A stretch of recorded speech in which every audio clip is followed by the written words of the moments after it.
This is a video I almost didn't make because I don't want it to come off as self-serving or promotional, but a few posts on Reddit over the past couple of weeks pushed the matter, so here we go.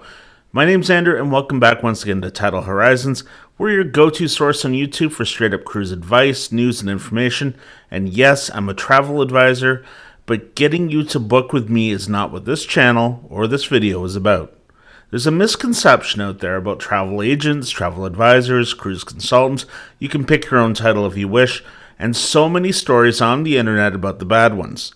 For the sake of clarity, I'm just going to use the word advisor, and we're really going to look at cruises here, but we'll touch on other travel services like air, hotels, and tours. We're not going to make excuses for the bad ones, but give you a series of questions you can ask your advisor before you book with them. You're going to hear about what advantages you have in using an advisor and what red flags to watch out for. First, a question. If you were selling your house, would you randomly pick a real estate agent from the internet and just go with them? Of course not.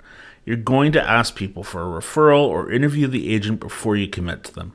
You want to trust that they have your best interests at heart, and it's no different with your travel advisor. The first question you're going to ask is about their own cruise history. Do they actively cruise? Which cruise lines do they prefer? If your advisor has only been on a couple of cruises or less, you really have to ask yourself if they're qualified to help you. Now, of course, there's little chance that your advisor has been on every cruise line, but have they done the training for that cruise line? Cruise lines have some fantastic training programs available to advisors, some with perks and bonuses. If your prospective advisor hasn't taken advantage of them, you'll need to ask why. Are there cruise lines that are their specialty? It's no secret that my specialty is Princess, but I've done a ton of experience with Cunard, Carnival, Seabourn, Silversea, and Explorer, plus more Disney cruises than I care to admit in public. I've been on Royal and Celebrity and done their training, but I'm by no means an expert. Those are my strengths, and your prospective advisor should be straight up with you when you ask.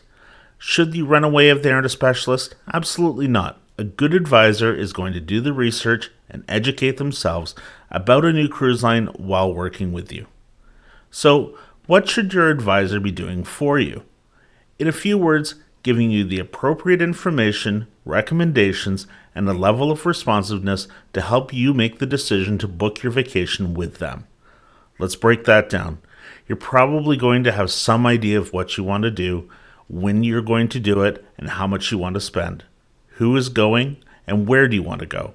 They should be taking that and asking further questions to make sure the recommendations are right for you. It can be a lot of work too, so ask them when they will have a recommendation to you. A red flag, unless you've given them a specific cruise, is throwing out numbers without doing some research. Be reasonable and give them the time to do their job. Your advisor should also come back to you with a select number of options along with pricing and terms and conditions of what they found. They should take the time to go through that fine print, what's included, what's not, the fares, deposit, and cancellation terms. All of this should be provided in writing to you. Finally, they should be responsive, but be reasonable. Many times you aren't planning your vacation during business hours, so give your advisor a reasonable amount of time to respond. 1 to 2 business days for non-critical items, and hopefully faster in the case of an urgent matter. A common question, do I have to pay anything for my advisor's services? Generally speaking, no, you should not be paying your advisor to book your cruise vacation for you. That's the cruise line's job. If you've seen our other videos, you've heard me say this before, but the cruise lines and travel advisors do not compete with each other on the price. If you see a price on the cruise line website, an advisor should at least be able to match it, provided they are looking at the exact same parameters of offer, room type, sailing, and perks. Most cruise lines have an excellent relationship with their travel advisors and do not go out of their way to compete. So, when might an advisor charge you? Well, it's pretty common when booking flights.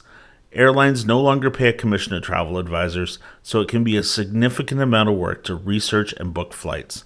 The advisor should be upfront with the costs and how much it is paid. It would be pretty typical to pay $50 to $100 per passenger depending on the complexity. It's also possible that you could engage an advisor to plan the small details of a trip that are usually outside the scope of work.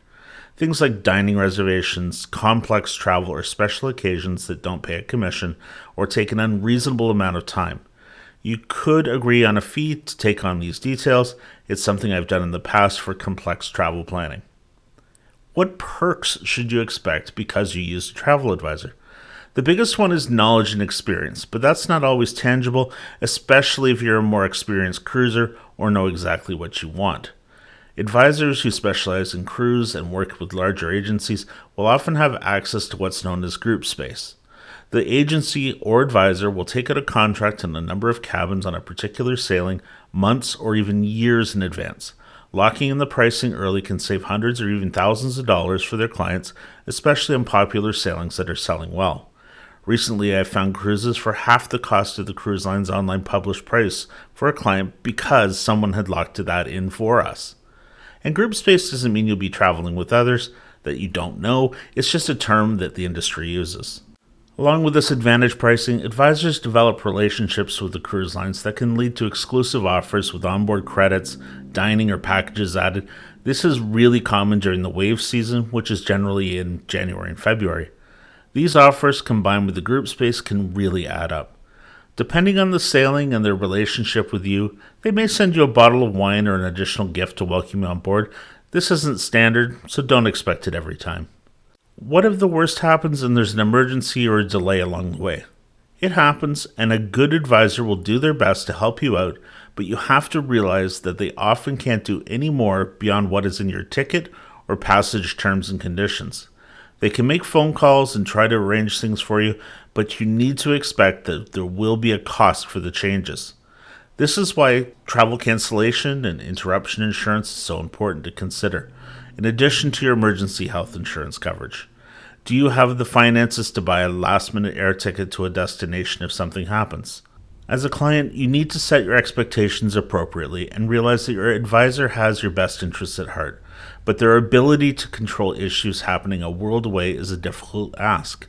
Work together as a team and communicate. When it comes to comparing what a cruise line offers versus your personal travel advisor, yes, you should always get an equal or lower price in the same stateroom. However, if you compare against some of the large call center-based agencies, they may take $50 or $100 off their commission to have the lowest price. But at what cost? The people you are talking to probably have never been on a cruise and have no real-world experience. They have a script and will stick to it. Most real travel advisors can't, won't, and shouldn't do that. If $50 is going to be the difference between building a relationship and having an advisor who has your back, then my personal reaction is to wish you the best and move on. It can be a lot of work to find the perfect cruise for someone, and the advisor trusts that the client isn't going to turn around and go to a big box retail operation or a competitor just to save a few bucks. Advisors get paid after you sail, so we might have to wait a year or more for our hard work to pay off. But what if the price goes lower before final payment and cancellation penalties kick in? A good travel advisor will work with you to ensure that it's worth it for you to try to get the lower price. What are you giving up? Will you have to change cabins? Are there promotions that were available that aren't now? Are there any penalties? Good luck finding someone at the cruise lines or a call center agency that is able and willing to help like that. You might get lucky, but who knows? Most advisors grow their business on the recommendations of their clients. It's a customer service business, so we want to make you happy and to do what it takes to make you happy. Does it always go smoothly? Of course not. There will always be exceptional, extenuating circumstances that might be outside of our control, but we should be doing our best for you. If you've had great service from an advisor, recommend them to family and friends, leave them a review, and maybe shout them out on social media. We really do appreciate that.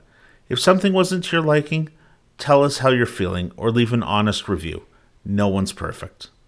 So next time you're looking to book, do a little research and reach out to an advisor to see what they can do for you. You never know. It might just work out great.